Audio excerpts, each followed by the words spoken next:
Hi, everyone. Good afternoon, all. Welcome to Inside Sports Talk with your hosts, Johanna-Rosalye and Ed Cole. We are back with a new show for you all. And how are you this beautiful afternoon, Ed? Good afternoon, Joanna. It's a beautiful day in Arizona. It's hot as I don't know what, but it's still nice. It is. It is warming up in the Valley of the Sun. Granted, give it for its name. Summer is here for Arizonians. I still cannot bear the heat. We are 115-degree weather already, but that's not what we're here to talk about, Ed. We're here to talk sports and to go ahead and lead off with the NBA Finals, Game 3 of the NBA Finals between the Golden State Warriors and the Boston Celtics was last night, Wednesday night, and my goodness, heck of a game that was. The Boston Celtics defeated the Golden State Warriors 116-100. So, and it was a pivotal fourth quarter where it changed the game up completely for both teams, and just Boston blowing Golden State out of the waters in that fourth quarter. So, but one of the things that I do want to go ahead and say is that, each team is just, amazing on its own, and they're very similar. So that's, one of the things that makes this NBA Finals super exciting to watch. It's a teeter-totter of an NBA Finals. One team wins, then the other team wins. It's like, a give and take type of situation. That's how I see it. But these two teams are very evenly matched up. Oh, yeah, there's a ton of talent on both of these teams, the Warriors and the Celtics. And last night you saw it come down to the Celtics. They were that much more physical than the Warriors. They shot better. They shot 48%. And even though the Warriors won the third quarter, they've won. Well, of course, we remember what happened in Game 2, Joanna, when they outscored Boston by 21 out in San Francisco in Game 2 and blew the game open. So they rallied back in the third quarter and outscored them by 8. But then that fourth quarter, Joe, they couldn't do anything. They were 5 for 15 in the fourth quarter, Joe, and only scored 11 points in the most crucial of all of the quarters. All of the quarters in the game, they came out and scored 11 points. They were flat. They had no energy in the fourth quarter. And maybe it was because they exerted so much energy in the third quarter trying to get back into the game, Joe. And that's what Boston does. They leaned on the Warriors all night long because they're physical and they play that brand of defense, Joanna. And when you've got Tatum that scores 26 and Jaylen Brown gets 27, Marcus Smart gets 24, and Clay and Steph, they were okay. I mean, they scored 56 points between them, but Clay struggled to get his points. And then Steph, I know he got hurt later in the game, but it's just that defense that the Warriors put on him. They wore him out last night. Yeah, it has been a heck of a NBA Finals. You mentioned Game 2, how much of a difference. Well, pretty much throughout the finals, that's how it's been. A pretty large difference as far as the points when you look at it. Game 1, Boston 120, Golden State 108. For Game 2, Boston scored 88 points, Golden State 107. So it's, pretty much, we see a trend. The game, yes, it's close, when it comes to that first half, maybe to that third quarter, coming that fourth quarter, that's when it gets one team blows away the other team. The other one, other things that also makes these teams very alike and what they both brought into the finals is their 3-point battle, is the shots, from the 3-point line. If it's not one, it's the other. So they're like, it's like a battle that they have between them, and they're pretty evenly matched up when it comes to that as well.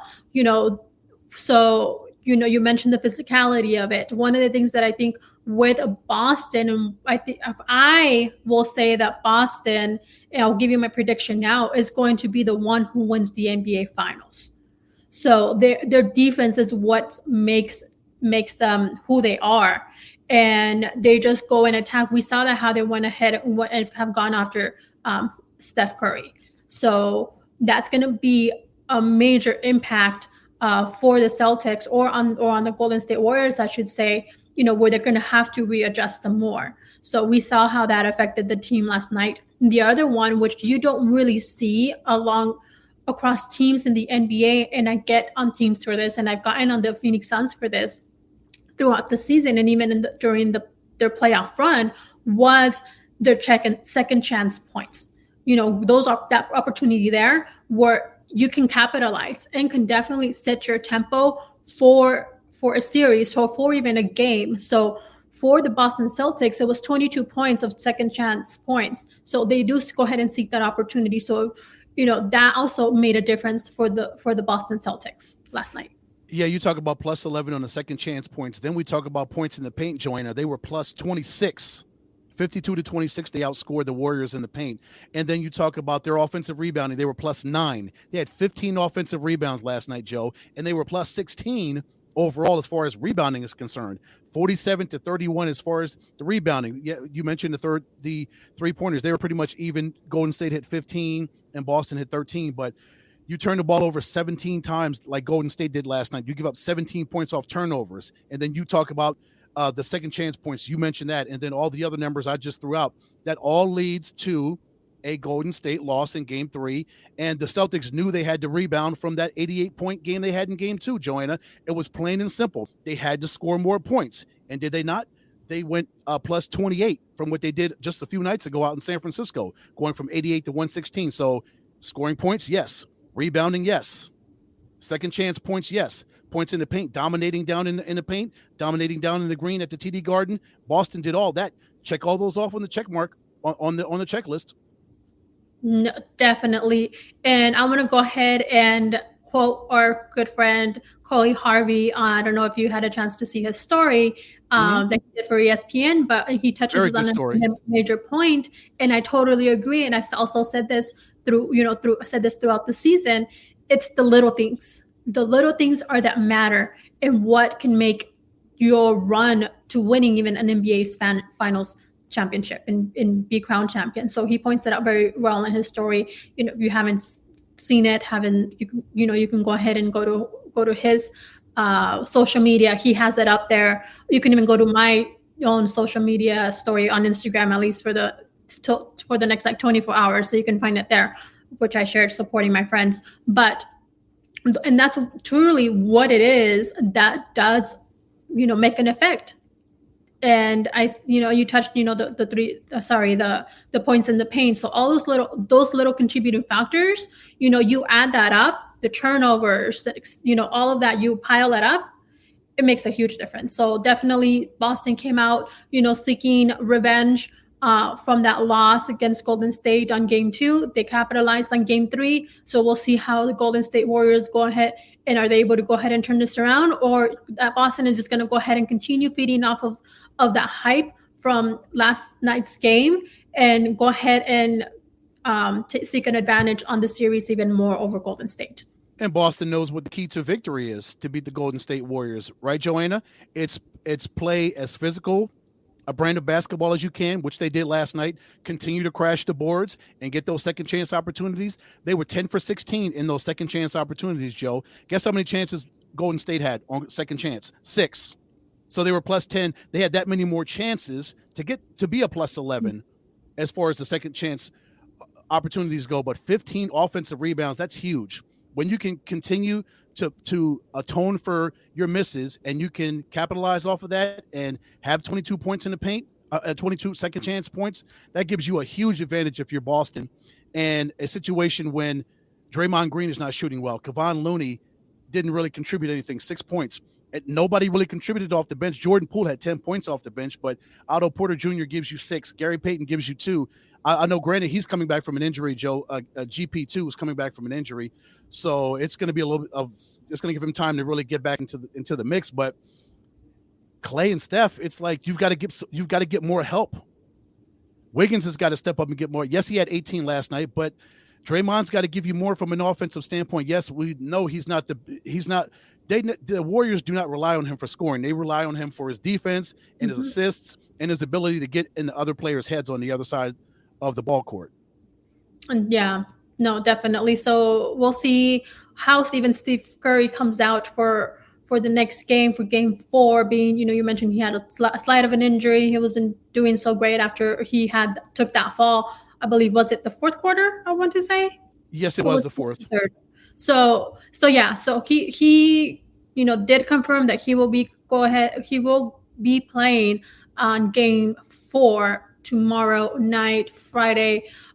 So we'll see how he comes out on the court and how much an effect, if any, will be on Golden State, and well, Boston Celtics gonna capitalize over that injury, or how Steph Curry's health is doing. And whatever Steph Curry they get is better than no Steph Curry at all for the Warriors. They will not win a championship if Steph Curry is not playing in this series. Definitely. And talking about wins and losses, so who has more to lose here, Ed? So, does the Golden State have more to lose? They are NBA champions. We have Boston Celtics. We have they're all trying to go ahead and as far as the team that's there now is trying to get their first championship ring for each of these players. So we have veterans who've been there from Golden State. With just Steph Curry, has 6 NBA final appearances, a 3-time NBA champion. So just mentioning Steph Curry. So what are your thoughts on who has more to lose here? I think probably the Warriors have more to lose. They've been there a ton of times, and I would think that the Celtics are young enough where they can continue to make these kind of runs, Joanna, and be strong contenders in the Eastern Conference for years to come. So I think that their ceiling in their window is a lot more open than what the Warriors is, especially with the Western Conference going to continue to get stronger, Joanna. These teams out west, they're getting better, and if the Warriors say they don't win it this year, I don't think the window's completely closed for them, but it's going to be a lot harder because of the level of talent that you have as far as the teams that they're going to contend with next season to try to get back to the NBA Finals next year. No, I agree. Golden State is the one who has more to lose, but I do see that the Boston Celtics look a little bit more hungrier than the Warriors. Mm-hmm. Yes, because the Celtics as an organization, they haven't been here in 12 years. I don't believe 10 or 12 years. Somewhere around there. 2008, 2010, the last time they've been to the finals. So yeah, it's hard to get there. So when you get there, you don't want to not come back again. When you get there, you want to win a championship, right? You don't want to lose it. Yeah. So the other question that's up in the air and has been, talked about, and I'll go ahead and pose it here for us to have a conversation on. I might decide to do something a little bit more extensive on this later on, but is Steph Curry's legacy, is it in question? No. The man has cemented himself as the greatest shooter to have ever picked up a basketball and played at this level, or whatever level it is. Steph he's revolutionized the game as far as shooting is concerned. And if they don't win the finals this year, I don't think that taints his legacy at all. He's a first ballot Hall of Famer and an absolute monster out there on the court. One man can't win a championship. He needs other guys around him to win a title. So if they don't win, if the Celtics do win, no, it doesn't tarnish anything that he's done in his career. He will still be an absolute a savage out there. And the shots and things that he's able to do out on the court, Joanna, no, that whatever happens in this series will not take away from what he's already done in his career and what he will do moving forward. What do you think? Yeah, it's a challenge. I'm not going to say with Curry. Well, the comparison is there alongside some of the best in the NBA: Michael Jordan, LeBron James, Magic Johnson. He's being compared to that. So I think where it lies is that kind of where he ranks among those greats. Not really per se that his legacy is in question, but more is that where do you see, can you compare him and say that he's as good as or better than Michael Jordan? That, in my opinion, no. So I think that's where it's going to come, because if you're trying to go ahead and elevate or yourself as a player, or you're trying to go ahead and have a larger impact as in the legacy when it comes to the NBA and Steph Curry, is yes, you're going to be put up along those names, and you probably may not. You're going to be in the top 10. You probably may not be in the top 5, type of situation. And that's kind of where I see that with Steph Curry.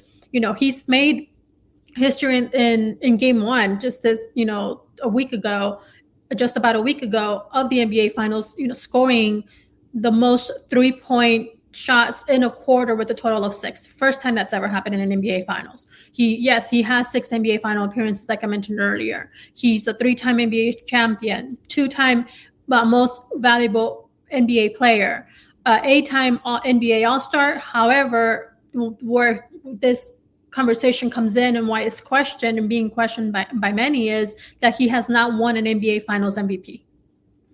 So does he should the Golden State Warriors win the NBA Finals and crown their champions? Will Steph Curry obtain the title of NBA Finals MVP? I don't know. The way that they've been playing and how Boston has been able to go ahead and team up against Steph Curry and limiting him, that's going to be very difficult for Steph Curry to be crowned NBA Finals MVP. And I think that's what kind of makes him a little different, and to be able to compare him along those grades and be able to go ahead and put him in that type 5 category. Well, if Golden State were to come back and win this thing, they'd have to win 3 more games, and we would have to see how Steph plays in those 3 games. Should it go 6 or 7 games, if Steph consistently plays up to where we know Steph can play, and he leads his guys to those 3 victories to get a championship, and maybe he would be crowned the NBA Finals MVP. Depends on how he plays, but I mean, from an output standpoint, he's putting up the points. He's doing everything he can do. So we'll just have to see over the course of the next number of games, however many more games it goes. If it goes 4 more games, or however it goes, if Golden State were to win a championship, or if Boston wins it, clearly he wouldn't get the NBA Finals MVP. They'd give it to probably Tatum or Brown or Marcus Smart or somebody like that. But we'll just have to see. It's still a long series. It's far from over, even though Boston got the game last night. But the other question that really comes up is, I've been hearing it all over the place with all the other shows. What does it mean for the Warriors should they win this series? What does it mean if they win it without Kevin Durant? What does that mean for the Warriors? Does that validate Steph Curry? Does that validate the Warriors if they were able to win this championship minus KD? I think that for the Golden State Warriors, it would mean that they can win regardless of who's on their team and who's not in their team. Because yes, it's been questioned, can the Warriors, win an NBA Finals without Kevin Durant? So yes, he was a huge impact, and he did carry a team a great deal when he did take them there and he was with the team. But it also speaks to the volumes of what you can do with and without a player. Yes, you had this type of caliber player. You don't have him now, but you're able to go ahead and restructure your team and move the pieces around to what it is that you need and to fill for that void per se. But you're able to go ahead and capitalize regardless. Right. And it is so hard to replace a guy of his stature, right, Joe? You don't just lose Kevin Durant and replace him with a guy that's the level of Kevin Durant, because not many guys are at his level. I mean, that'd be impossible to ask Andrew Wiggins to put up KD type numbers in the NBA Finals, his first NBA Finals, because he's not Kevin Durant. You can't ask Draymond because Draymond is not that guy. That's not his role. You can't ask Kevon Looney to do that because that's not his role. That's not his skill set. That's not his strength. KD had so many different strengths. So yes, it is hard to fill that void when you're trying to replace a guy like that came there for those 2 years and electrified that organization and won them back-to-back world championships. Yeah, granted, they won one before he got there, but still, when you add a guy like that, it's hard to replace him. Definitely, definitely not easy. But no. I do want to say, speaking about players, who has been someone who stood out so far to you in this NBA Finals? Ooh. For me, actually, it's one of the guys off the bench for the Celtics, Grant Williams. I love the way Grant plays when he comes in. He is a spark plug. I love the defense, how aggressive he is when he comes in, and he just tries to disrupt everything the Warriors are trying to do from a scoring point standpoint. And last night he had 10 points. He was really good off the bench. He was a plus 10. Joe, 4 from 7 from the field. He had 5 rebounds. So I love the way Grant Williams is playing. So every time he comes in, I look for number 12 and see what he's going to do against Golden State. What about you? For me, I'm gonna go ahead and go with the one that everyone's been talking about, because I even myself didn't have too much of an eye on him throughout the season or much of the playoffs. But when he went ahead and capitalized on that game 1, and he's been to talk, is Al Horford. He's just been able to go ahead and step up to the plate and be that difference for the Boston Celtics. So that would be the one for me who stood out the most and can continue to make a difference for the team and bring them to go ahead and get that championship for the team. And Joe, if I can throw a 1A, of course it would be, for me, it'd be 0, Jason Tatum. There's always been so much talk over his career. When is he going to take that next step to really become a superstar, Joe? So should he lead his team to a world championship? Last night he had 26. Yeah, he didn't shoot that well, 9 of 23. It was just one of those nights where he had to labor to get his points, Joanna. But I want to see if Tatum is really going to take that next step, Joanna, and bust through that ceiling and join the others that are considered legitimate superstars in the NBA, because we know Jason's got all the talent in the world. That kid can ball, but can he move himself to that next level? Right. No, you do make a point there, and I think that's been a challenge for Jason for Tatum, and we'll see if that's going to be, if he's going to stand to the test of time, with him being in the big stage that he's at now, and can definitely make or break his career as well. Of course, this is their time. This is the time for him to shine and Jaylen Brown to shine. They were knocking on the door for so many years, Joanna. They made it to the Eastern Conference Finals for, I believe, 3 or 4 straight years. They were knocking on the door of being where they are today. So now that they were able to bust through that door, become Eastern Conference champions, now's the time for them to seize that championship. They got 2 more wins to get there. They're almost there. They're halfway there. Yep. So I want to ask you, before we go ahead and move on to our next segment here, is who wins and how many games? I think the Celtics are going to win in 6. I would not be surprised if Golden State won tomorrow night to even this thing up before they go back to San Francisco. And I've got a sneaking suspicion the Celtics would win Game 5 in Frisco, bring it back to Boston and win in Game 6. Possible. They've already won in San Fran. I know, it's all possible. Yep. It's all possible. Say Steph comes out tonight, Joanne, and just drops a major bomb on Boston, and Boston can't do anything, and Clay goes off, and Wiggins does his thing. It's very possible Golden State could tie this thing up before they get on that bird and head back west. It could, and we know sports. We know how these things roll. Pun intended. Anything can happen. So as I mentioned earlier, Boston Celtics for the win. I think their defense is going to get them there and be able to go ahead and get that trophy in their hands. And I also go for 6 games, but it has a possibility to go to 7. I do agree with the way that we see these teams go and evenly matched up. It has a strong possibility to make it to 7 games. And here's one thing. I'm going to tell you what. If Boston wins tomorrow night, there's no way Golden State is going to pull what the Cavaliers did to them a couple years ago when they were down 3-1. Remember that? They're not coming back from 3-1 down. Not against the Celtics and that defense. No way. Yeah. No.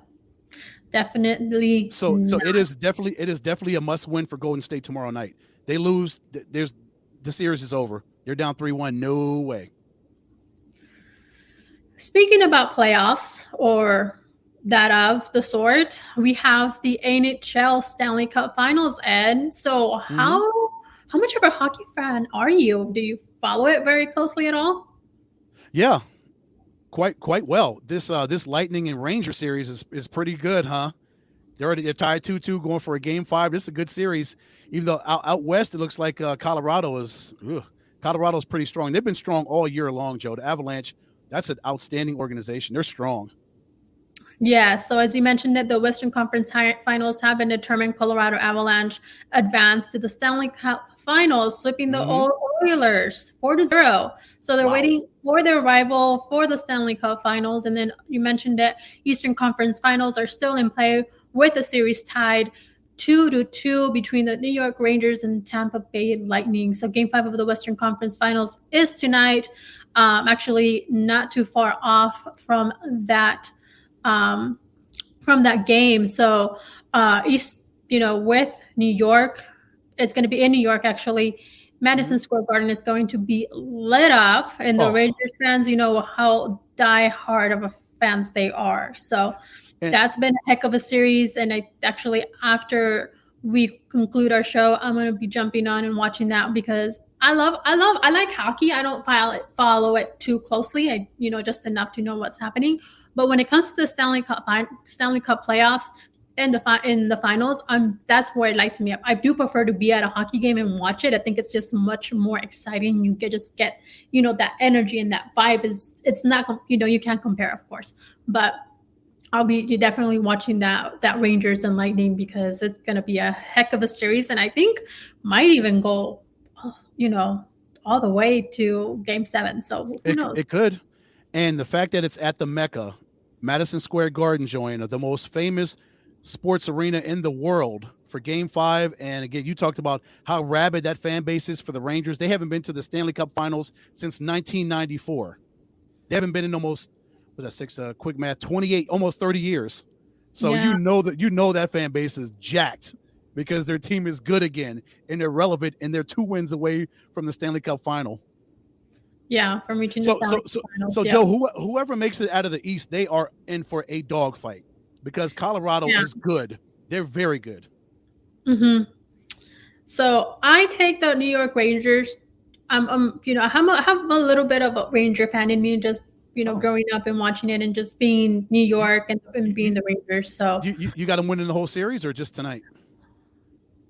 I have them winning the series. So it would be nice to just see a little bit of of a Cinderella, I guess, story. You can say, I don't know. Kind of. I mean, if they knock off the champs and go to the Stanley Cup final, that'd be an awesome thing for that organization and their fans. That'd be great. So why not? They haven't been there for a long time, so I have hope for them. Yeah. Who do you take? But never. You know what? I'm going with Tampa. I'm going with the Lightning. They know they've been here before. Clearly, they've won a few championships lately. I know you don't like that. I see by your look. Yeah. Okay. I'm not Damien, so you don't need to do that. But I just think Tampa. I think Tampa tonight. Goodness gracious! I think the Rangers will win tonight, but I think they'll go to Tampa. Tampa will win Game 6, and then they'll win it back in Game 7 back in New York. I think it's going 7.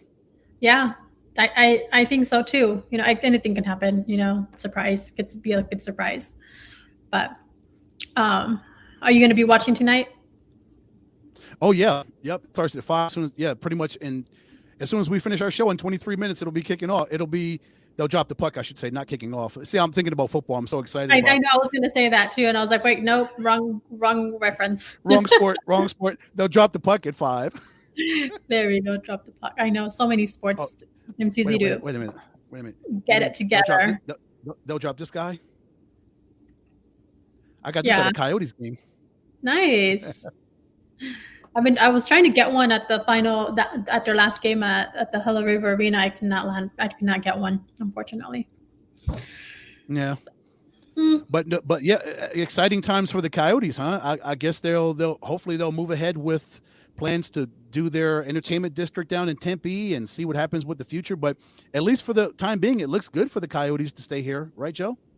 Yeah, for the time being. So there's still a lot of work to be done, definitely with the franchise, with the organization, with their venue as well, and that whole dynamic. But there's still potential, and it's not over for the Coyotes. At least they're not done in Arizona just yet. And it'll be fun to see how the dynamic of playing at ASU next season, Joanna, in that little bitty tiny arena, that 5,000 seat arena. It'll be a great home ice advantage though for them, but I just want to see. I'm sure they'll pack it out every night. It's only a 5,000 seat arena, so they'll pack the place, but it should be kind of cool playing in that little arena. I'm sure the NHL is like, oh, so you guys gonna play on ASU's campus, huh? 5,000 seats, that's all you can get.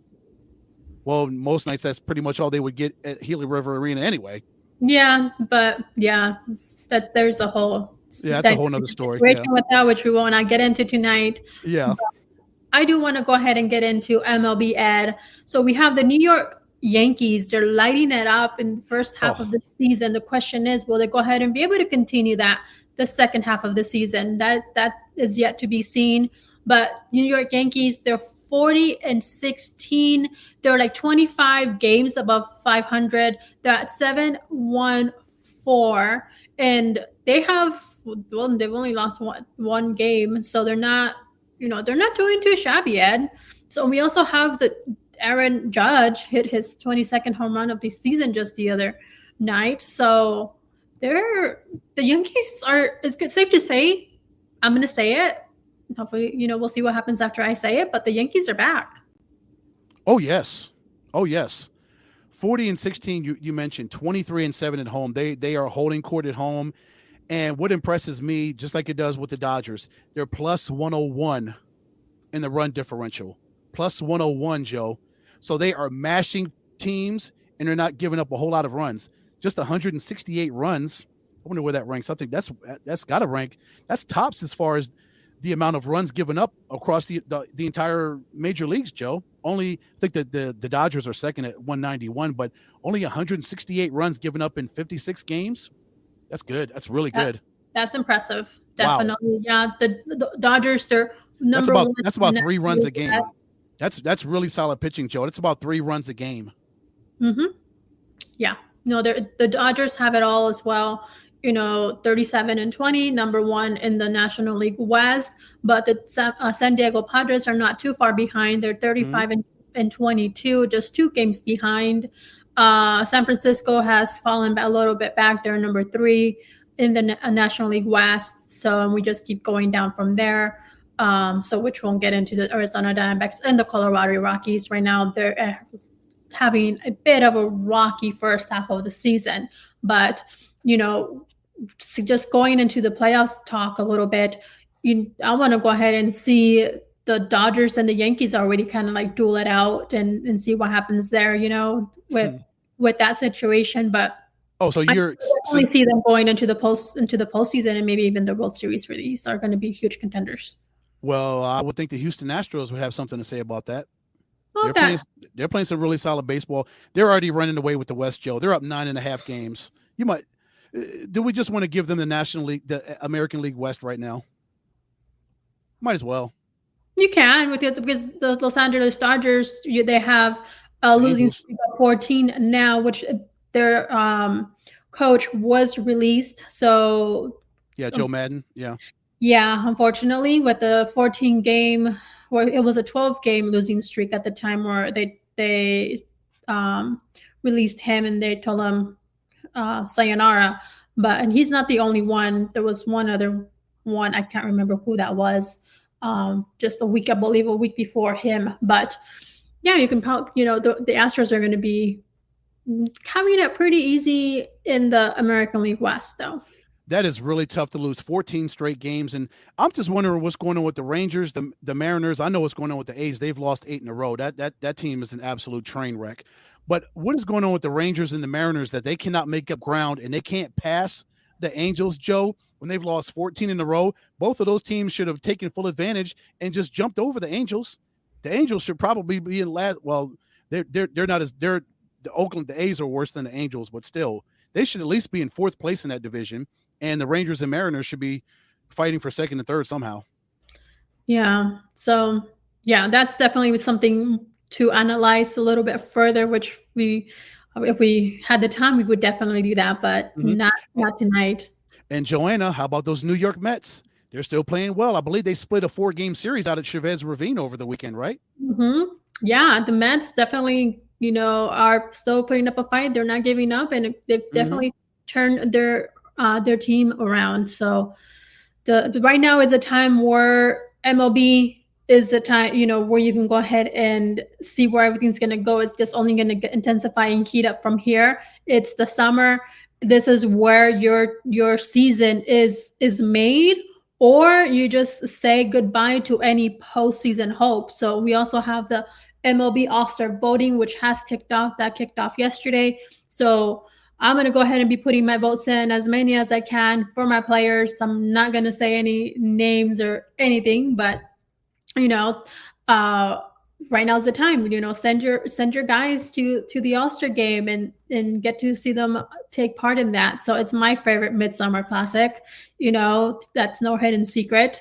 But it's only going to get better from here. No, you don't say. No. And the great thing is it's in LA, Joe. It's a 6-hour drive.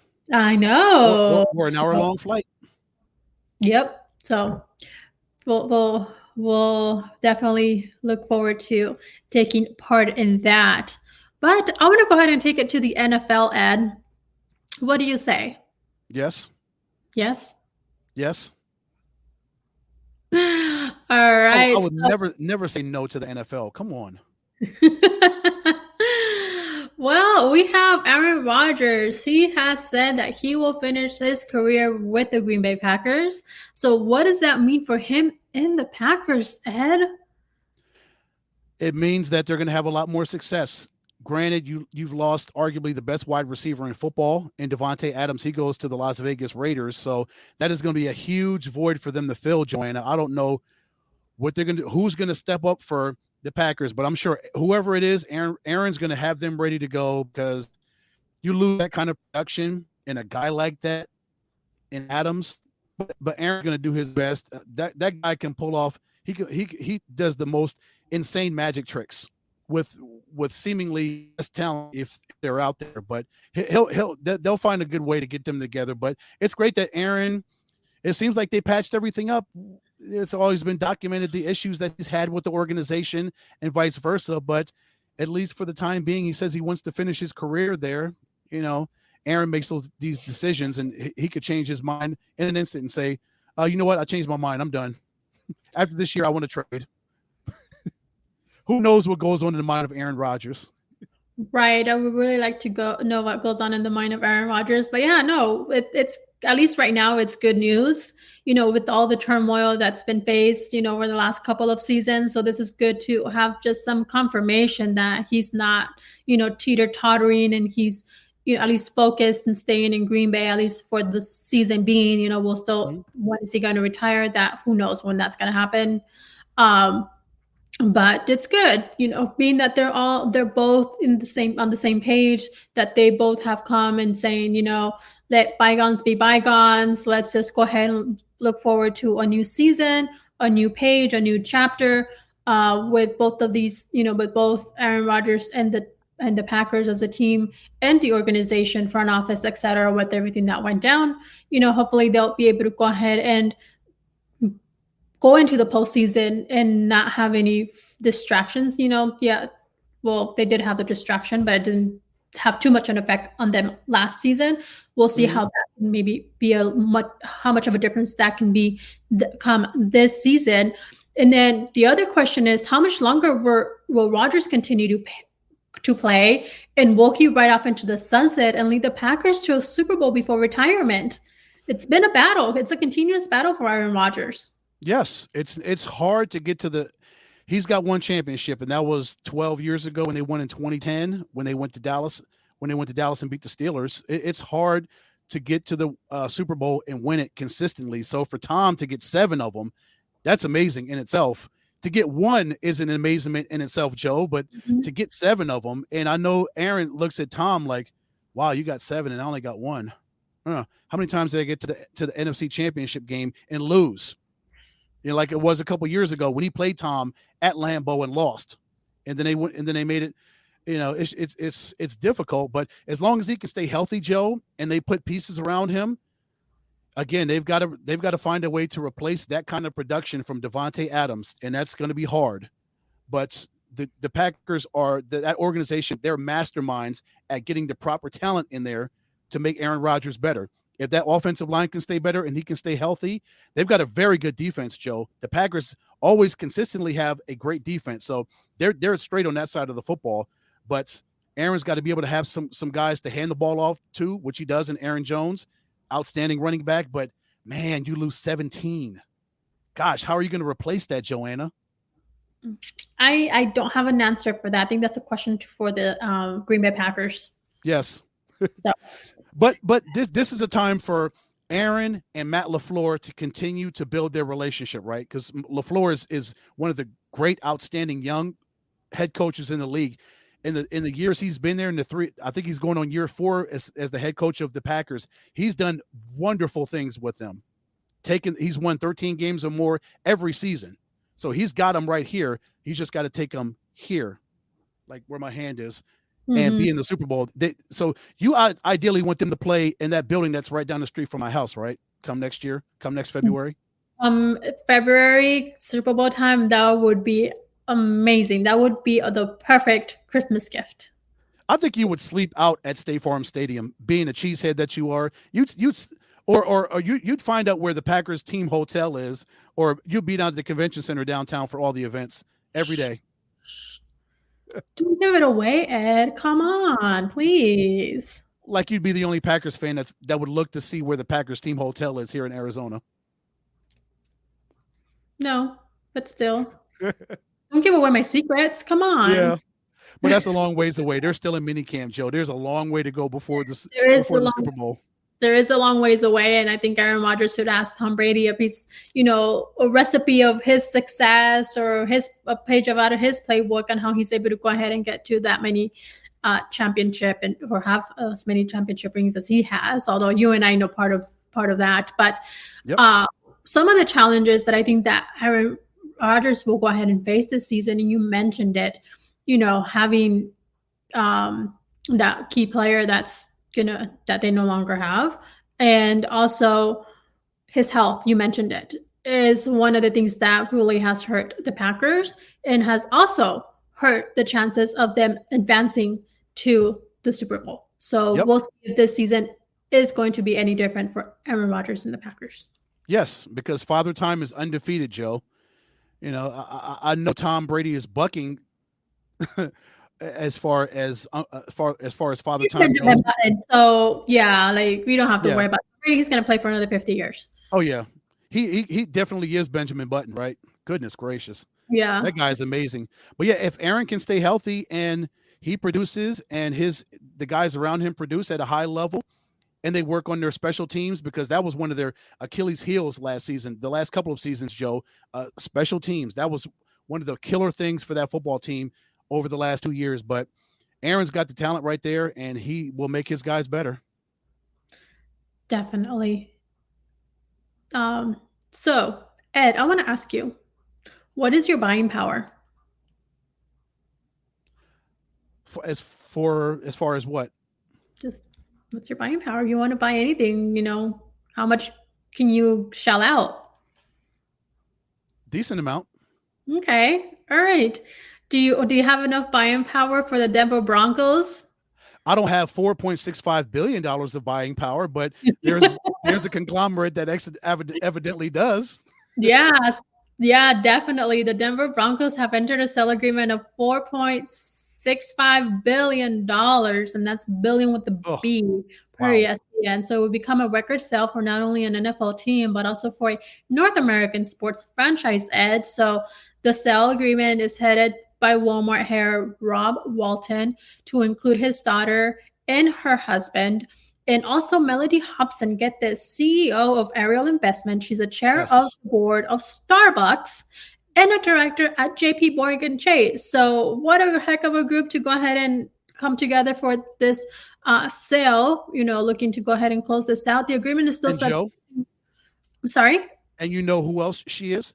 She would be the first Black woman to have an ownership stake in the National Football League. Melody. Thank you for that. No, I did not know that. Yes, she will be the first one. So, hopefully this all works out for her. And the agreement is still subject to review by the NFL franchise committee and approval by a full vote of the NFL owners. So, so it's expected to go ahead and close here on the next 2 weeks, I think. Mm-hmm. Yeah, about 2 weeks. Yeah. So. Yeah, when you're dealing with $5 billion, Joanna, you got to cross the T's and dot the I's. You got to make sure everything is right. Yeah. So yeah, what a heck of a time for Denver Broncos, to go ahead and change some stuff up. And, I guess it's the perfect time because, they have a QB. They're trying to just hit the reset button. And now you have new ownership potentially coming into play. And also, a familiar name might become a potential owner in that group, Joanna. We're talking about Peyton Manning. He's been approached as far as becoming and having an advisory role with the Broncos, which could in turn have him absorb into becoming one of the part owners of the football team. So I think that would be a great move for the Broncos from a PR standpoint, and clearly for Peyton to become a part owner of a franchise who he took to the Super Bowl. Wow, that's very, imagine that. Yeah. This is very, I don't know. I don't know what's the word. There's not enough words to describe what that is, Ed, really. That would be so mind-blowing. Yeah, it is. One, that they sold that team for almost $5 billion. Put that into perspective. The Minnesota Timberwolves were sold a couple years ago. Your guy, your heartthrob, was one of the part of the owners of the Minnesota Timberwolves. They sold for 1.5. Which one? Played for the Yankees. Very, very. Aaron Rodgers? Not Aaron Rodgers. No. Alex Rodriguez. Yes, A-Rod. Come on. Part owner of the Timberwolves and the Minnesota Lynx. So they sold for $1.5 billion. And that was a few years ago. Contrast that with the Broncos for almost $5 billion. Wow, that's amazing. That's crazy. Insane. It just tells you how much value a team can have. So especially an NFL franchise. No disrespect. No disrespect to the Timberwolves, but the NFL buying power, as you mentioned earlier, it's at a much different level than any other sport or any other business out there. Yeah. And speaking of buying power, Ed, so Baker Mayfield requested to be released from the Cleveland Browns. Mm-hmm. He's been excused from mandatory minicamp this coming week, but his salary is fully guaranteed. It's great. What? Good for Baker. that he and his agent were smart enough to make sure his money was guaranteed regardless.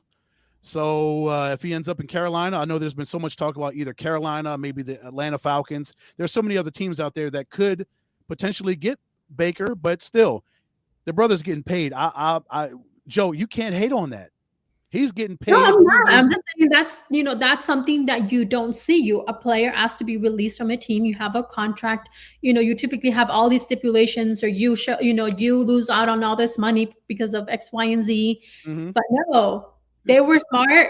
That's a smart play. That's very definitely smart.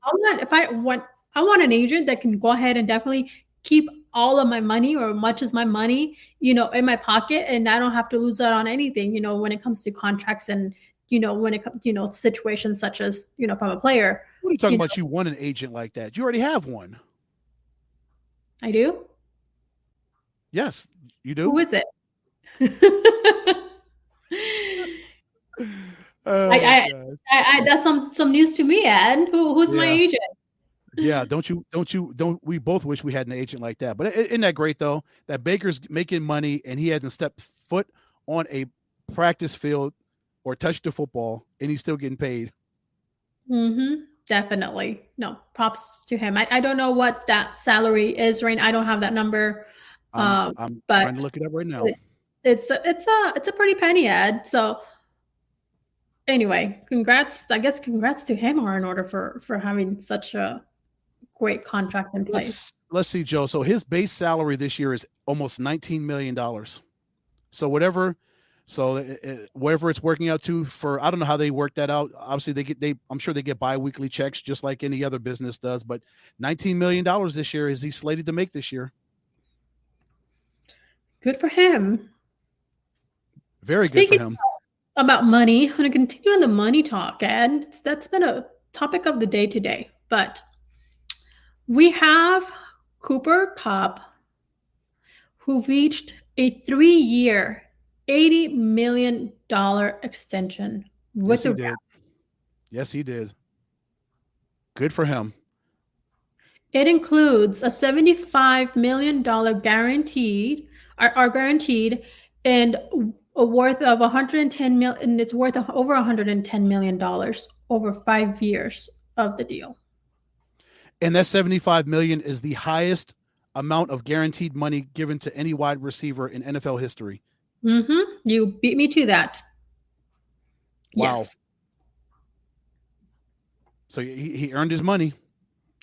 And you know who else who earned his money? One of his teammates on the other side of the football. Yeah, Rams star Aaron Donald lands a $95 million contract, and which pays him like a quarterback. Yes. And he's just as valuable, if not more valuable than a quarterback, Joe. He's the best player in the National Football League, offense or defense. This guy is unbelievable. So, of course, the Rams will pay him exactly what he deserves. He is the Yeah. best player in pro football. And it's $40 million more than he was previously scheduled to make. And Yeah. so just speaking of an impact of what you can make to a team, to an organization, to a franchise, and this also includes a $65 million guaranteed and money, which outpaces the $63 million the Rams gave quarterback Matt Stafford earlier this season. Yep, that's exactly what I was going to say. So the Rams are going all in. They went all in last year to get Matthew Stafford to come there, Joe, and they won. It worked out to great success. They won the Super Bowl, and they are like, okay, we won it this year. So Aaron wants more money. We know he is the cornerstone of this franchise. We're going to give him what he wants. We saw what Cooper Kupp did for us. We saw what he did in that playoff game against the Tampa Bay Buccaneers on that final play, Joanna. You remember that play and what he did in the Super Bowl, and he's bided his time and he's worked his tail off for us since he's been here. We're going to give him his money, and Matthew got his money because he led them to a Super Bowl championship. So the Rams, I love the organization and the way that they are just they're putting all their chips are going on the table, Joe. They're going all in. Shoot, as they should. The Cardinals right, they should definitely have, you're gonna have to be putting up a fight if they want to see any type of postseason, life and even a possible aim for the Super Bowl. Yes, Joe, because they know the Rams know they're in a prime position right now. Russell Wilson's not in Seattle anymore.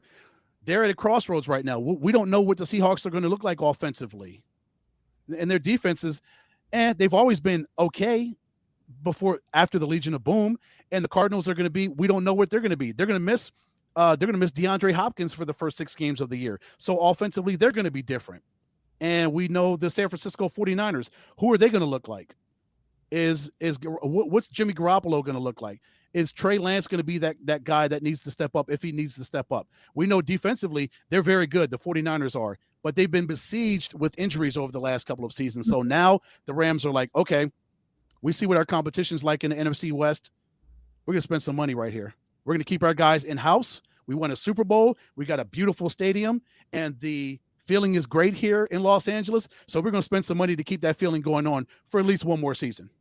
Yeah, we'll see how much more that feeling lasts, because we know when you come off of a high of winning a Super Bowl, sometimes you continue that, but it doesn't always translate to something positive. So we'll see how that affects the Los Angeles Rams into the new season, or when the new season kicks off. Yes, and Joanna, it's Los Angeles. Of course, they're going to do it big, right? Of course, wouldn't expect anything less. Of course, and didn't Sean McVay get an extension too? I believe he got an extension. Mm-hmm. So the head coach got paid. So everyone got paid. Yes, but you know who's getting paid, Ed? Who? There are elite names in PGA that are not getting paid. So the PGA Tour has suspended 17 members because they decided to go ahead and play the Live golf tournament. And those players that are banned from tour events are Phil Mickelson, Dustin Johnson, Ian Poulter, Lee Westwood, and Sergio Garcia, just to name a few, due to the how should I say this? Due to money that they're receiving to go ahead and go into this tournament, which has been very, very controversial. Just the whole layout of it. Yeah, it's been controversial because one of the major financiers or owners of the Live series, there's been a lot of human rights issues that he's been linked to. So that's one of the major controversies in this whole situation, Joanna. But when the Live Golf Series is giving out signing bonuses of reportedly over $100 million, wouldn't you think those 17 guys would leave? And I know that PGA Tour, can they counter that kind of money? And I don't think so. When you've got 54 whole events, Joanna, they've got so many different, they've got 7 regular season events, and they're offering $25 million purses, Joe, for these tournaments. And the winner gets $4 million. The last place finisher, Joe, the last place guy, he gets 120,000. I'll take 120,000 for coming in last place. Wouldn't you? I'll take a quarter of that. Like, heck, I don't blame them, but I Yes. also do understand where the PGA Tours, in that aspect, management or what you want to call it, why they stand and saying, hey, you're suspended, you're not going to participate in any events, any future tournaments for however long being, Mm-hmm. because yeah, it's human rights, how, like, for me as a player would not, my heart would not set right that I'm playing regardless of the money. Yes, because we know the money makes the world go round and just makes, for many things better. Yeah, money talks, right?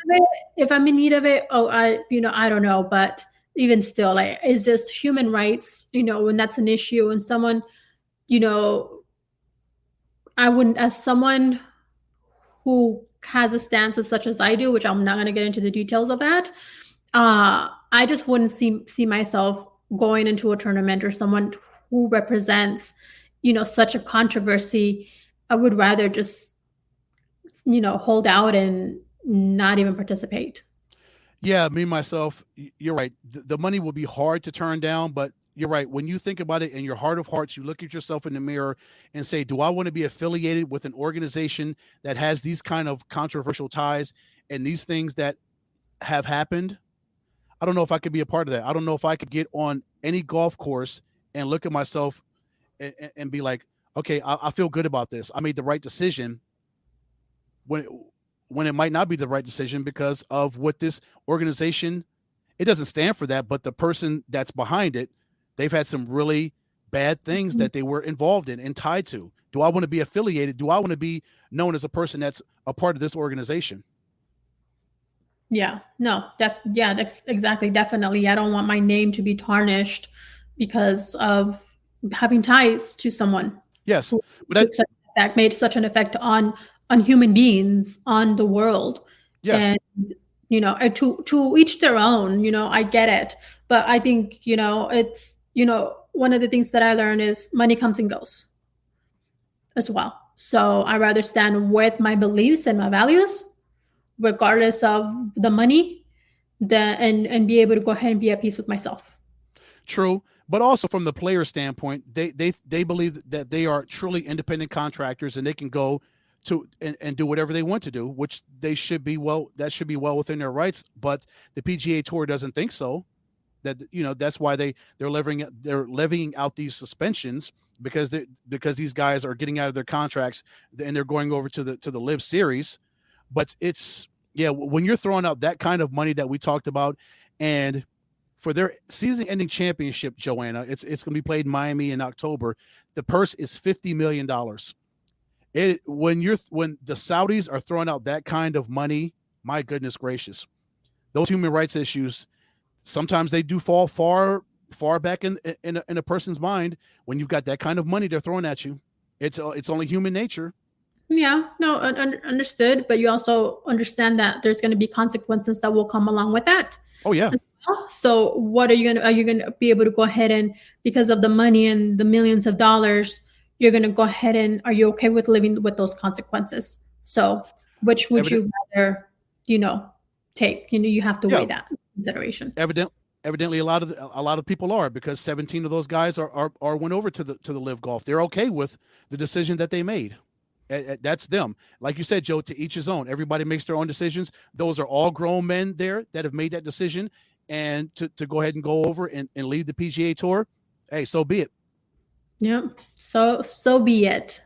So they'll step into what they want to do and what they stand for. At least in my perception. That's all we'll say on that. Mm-hmm.